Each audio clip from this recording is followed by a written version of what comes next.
Olá, amigos. Hoje nós vamos abordar um tema que foi retirado por Allan Kardec dos últimos momentos da vida de Jesus, assim que ele foi preso, traído por Judas, levado ao Sinédrio, passado pela análise daquelas pessoas, passado por Anás, passado por Caifás, até chegar a Pilatos, e que levam ao segundo capítulo do Evangelho segundo o Espiritismo, que Allan Kardec denominou a vida futura e classificou como o motivo da vinda de Jesus à Terra, como a sua missão. Então nós vamos hoje ouvir muito Kardec, mas vamos recordar um pouco daquele momento, que Jesus foi preso, manietado, né, levado à casa de Anás. Anás era sogro de Caifás, que era o sumo sacerdote naquela época. E quando ele é conduzido até Caifás, já aconteceu um fato muito delicado, gente. Eu queria saber, esse espírito até que faz isso, onde que ele estaria hoje, depois que ele amadureceu e compreendeu quem que era Jesus, a pessoa que esbofeteou Jesus. Era um servo da casa de Anás. Olha que interessante, né? Jesus respondeu, o sumo sacerdote, né, pergunta, então já é o Caifás, interroga Jesus perguntando, fale-me dos seus discípulos e da sua doutrina. E Jesus responde, mas eu falei abertamente ao mundo. Eu sempre ensinei na sinagoga, no templo, onde os judeus se ajuntam. Eu nada disse que fosse oculto. Por que perguntas a mim o que eu ensinei? Pergunte a eles. Eles sabem o que eu ensinei, quer dizer, os próprios judeus. E tendo dito isso, um dos criados que ali estavam deu uma bofetada em Jesus, dizendo assim, é assim que respondes ao sumo sacerdote? E Jesus lhe perguntou, se eu respondi mal, dá testemunho então desse mal que eu fiz. Mas se eu respondi certo, por que você me bate? Veja, Jesus conversando com aquele servo que o agrediu. Foi a primeira agressão que Jesus recebeu depois de ter sido amarrado, né, pelas mãos, manietado, né? Aí Anás mandou ele para Caifás e Caifás manda para Pilatos. E lá em Pilatos, o diálogo com Pilatos é um diálogo muito bonito, né, muito interessante, porque Pilatos não vê mal nenhum em Jesus. Mas ele pergunta para Jesus, até com bastante interesse, assim, tentando compreender por que queriam que prendesse ele, né? E ele disse, então, perguntando a Jesus assim, tu és o rei dos judeus? Jesus pergunta para Pilatos, você pergunta isso de você mesmo?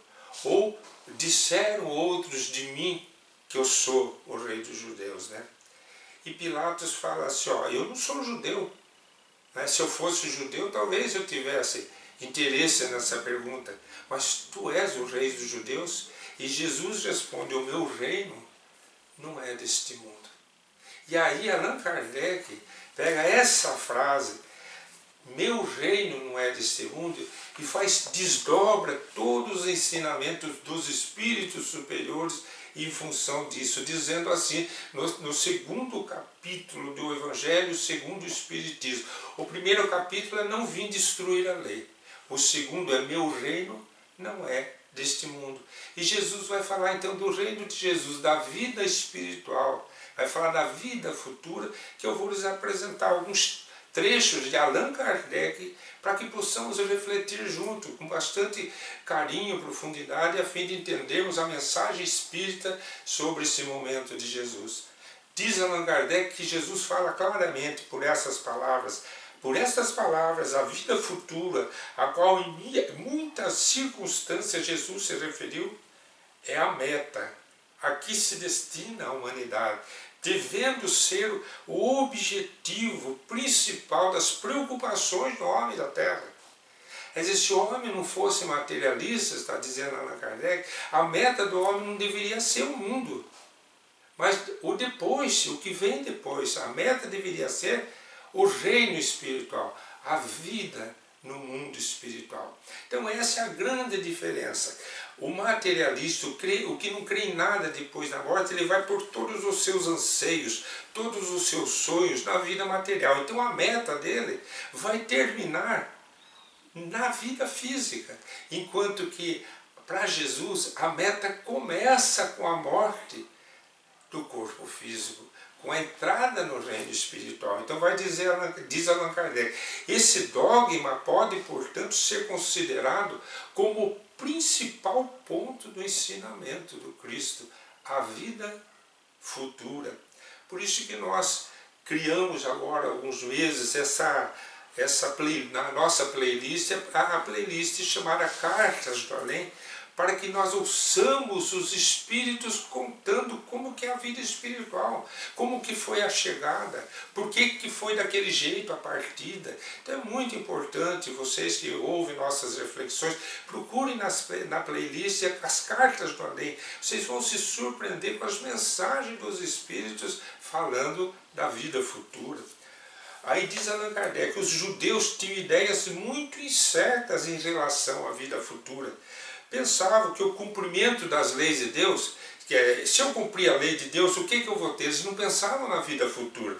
Eles pensavam que iriam ser recompensados pelos bens da terra, pela supremacia da sua nação, pelas vitórias sobre os seus inimigos, e ao contrário, se eles não cumprissem as leis de Deus, eles seriam derrotados pelos seus inimigos como castigo de Deus. Quer dizer, tudo para eles estava aqui na vida terrena, como se o relacionamento das leis de Deus com eles fosse só aqui na vida física. Eles não olhavam para a continuidade da vida física. E Jesus veio revelar que há um outro mundo, onde a justiça de Deus segue seu curso. Quer dizer, pode ter plantado aqui, mas vai colher no mundo espiritual as consequências. Então segue o seu curso a justiça divina. E é este mundo que promete aos que respeitam o mandamento de Deus. Qual é o mandamento de Deus? Está lá em Levíticos, quando pergunta a Jesus, mestre, qual é o maior mandamento? Ele resume, amarás a teu Deus sobre todas as coisas, com todas as tuas forças, a força da tua alma, a força do teu espírito. Ele fala o que está lá em Levítico. E amará o teu próximo com a ti mesmo. Então aí está resumida a lei de Deus, nos diz Jesus. Então tudo que nós fizermos que for fazer mal para o nosso semelhante, com isso desagradar as leis divinas, irá comprometer-nos diante das suas leis. Então diz assim, esse mundo, diz Allan Kardec, o mundo, a vida futura é o reino de Jesus. Por isso que ele teria dito a Pilatos, o meu reino, quer dizer, se sou um rei, né?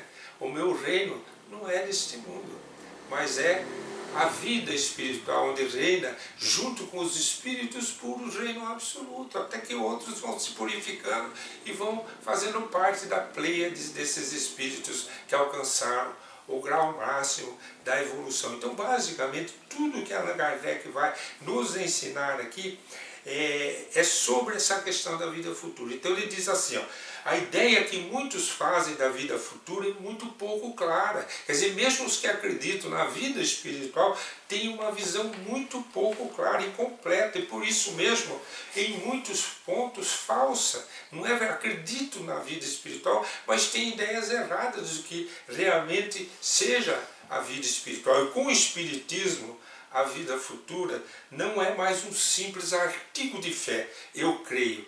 Não é mais uma incerteza, é uma realidade material demonstrada pelos fatos. E aí Allan Kardec vai se desdobrar, nós não vamos nos alongar aqui, só queríamos deixar bastante claro que quando a gente olha para a vida de Jesus, como materialista, a gente vai dizer assim, a vida de Jesus termina na cruz.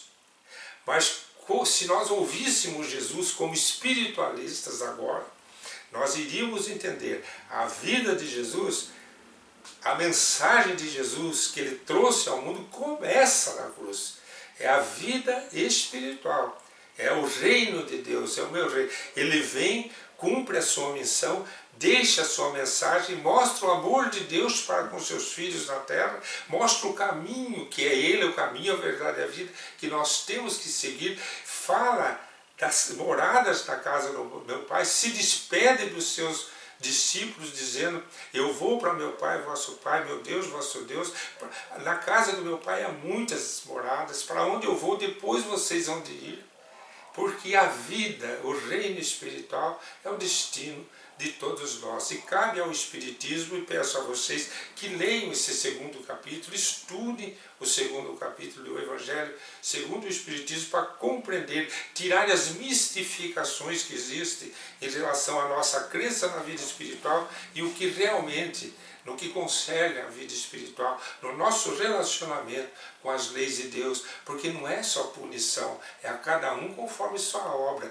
Todo ato bom que nós fazemos e vivemos aqui na vida será transformado em nós em bênçãos para a continuidade da nossa evolução.